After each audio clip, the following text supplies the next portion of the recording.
الحمد.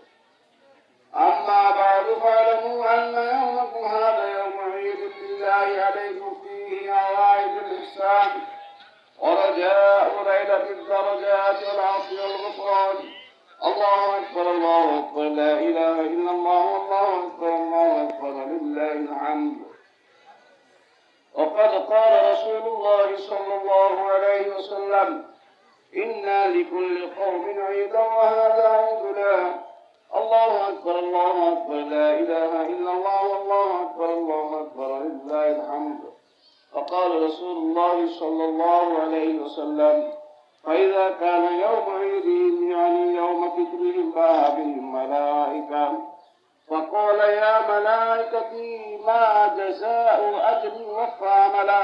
قالوا: ربنا جزاؤه أن يوفى أجره.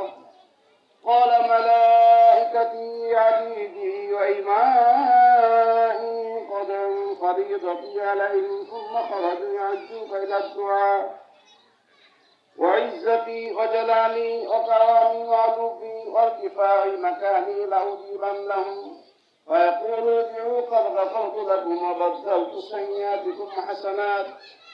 قال: فيرجعوا مغفورا لهم. الله أكبر الله أكبر لا إله إلا الله والله أكبر.